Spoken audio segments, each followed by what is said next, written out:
Yo, what's good, people? It's your boy, the Kryptonian Saiyan, bringing you a review for One Piece chapter 169.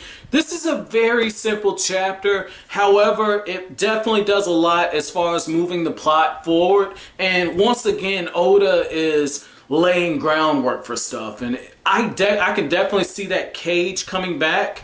And if that's the case, if that cage is going to be used to restrain people with the devil fruit powers, and the fact that Luffy's in it now, and he needed Smoker's Seastone in order to counter the effects, if that's the case, I could see Luffy getting caught. And that would be interesting. That would be really interesting. And I don't know if that's maybe foreshadowing or anything. I don't know if Luffy actually gets captured or not, but that would be pretty cool. And I like the fact that Crocodile actually used that, which means that he has done some planning. And I don't recall if Luffy used his devil fruit power against Miss All Sunday or not. But the thing is they would have some information on Luffy and the crew by now. So that's pretty cool. I want to go back. I want to go back to the chapter cover story, okay? Because I thought it was interesting a couple of chapters ago where Full Body basically stepped down in order to get Django acquitted. And got demoted. And I like how Django sticks his hand out and he's like, hey man, thanks. And he gets told they can't be friends.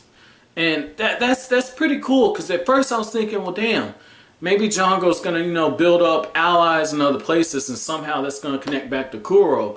Not really the case, man. I like these chapter stories, the cover stories, because it kind of keeps you updated on what's going on in the One Piece world. And just like I know after the whole Buggy and Alvida thing, because I thought those Buggy's adventures, I thought they were just random cover stories, which is why I didn't cover a lot of them.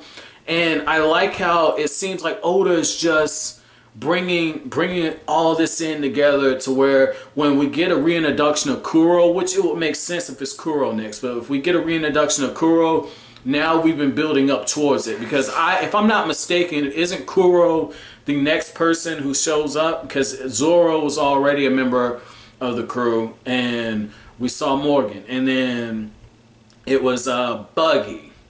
And that was how we got Nami in there. And now you have Kuro, or rather Django, and Kuro by extension should be coming soon. So that's cool, because it's Usopp. So if this is Oda kind of working back in previous villains, that's going to be cool. But sadly, that means that Wapol's going to show back up. And if that's the case, I'm going to fucking rage, because Drum Island was a really good arc.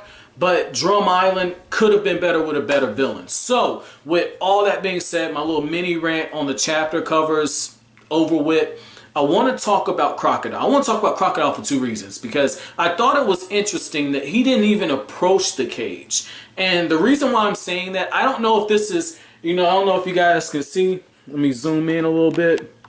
But I don't know if this is the comic book geek in me coming out, okay? Like I said, I got like the Thors and the Supermans, Batmans, Green Arrows. Like, I don't know if it's the comic book geek in me coming out, but usually when you have like the bars and everything, or the cages, traps, all this stuff, and it's specifically geared towards the person that has a weakness, right?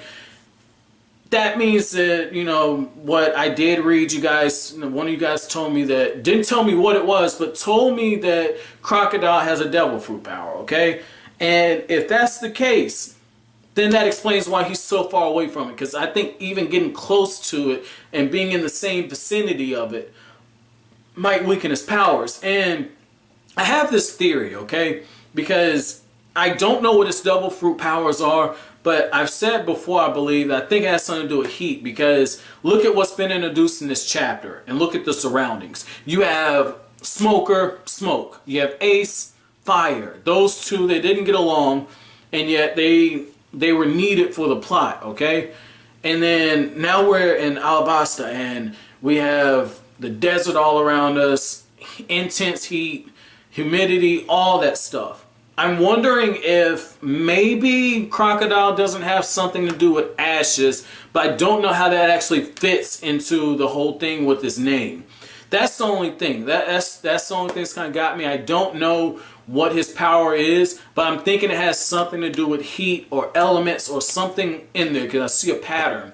So the other thing about this chapter, obviously they get captured, but I like how Luffy does make sense. He says, well, without Vivi being here, how the hell are we supposed to even find Crocodile? Let's just draw him out by calling for him. And they actually get the attention of the security in the casino. But that's when Miss All Sunday, says, like, orders a Crocodile. Like, get the motherfuckers in here. And what ends up happening is we find out that Crocodile's actually dispatched All Sunday later on to go pick up Vivi. And that's when Pell shows up. And Pell's got the devil fruit power. It lets him turn into like a falcon. He kind of swoops in, saves Vivi. But it looks like Vivi actually gave the rest of those dudes who are coming after her, gave her hell. Gave them hell. And I wish I would have saw that, man. Like, because the thing about that is I hate that that's off panel. That's something that irks me about Bleach and irked me about the second half of the Naruto War arc. So much stuff happened off panel that I would have loved to see. I just would have loved to have seen this. Like, this is right up there with Kakashi going in his rage mode on the 7 Ninja Swordsmen of the Mist, the Edo Tensei version. So this was right there with it. I wanted to see Vivi, even if these guys were fodder, I just wanted to see Vivi kicking ass. That's what I wanted, man. But Pell shows up, and it looks like he's got a pending showdown with Miss All Sunday. So this is going to be cool, because now we're going to see just how strong Miss All Sunday is. But that's it for this review, guys. The chapter question for you all is going to be, what did you think about Smoker's decision to basically settle down Luffy's whole weakness towards those stones? Because he said he kept him from exploding. Just Smoker helping Luffy, period. What did you think about that? I think that says a lot about him. For a lot of my younger viewers, I can't stress this enough. It's easy to help someone you like. It's hard as hell to help somebody that you don't like. It is really hard, and I think that it shows a level of maturity wise beyond Luffy and anybody in the Straw Hat crew's years. But let me know what you think down in the comment section below. As always, if you like anything I had to say, make sure you comment, rate, subscribe, share. Greatly appreciate it. That's it. Thanks for watching.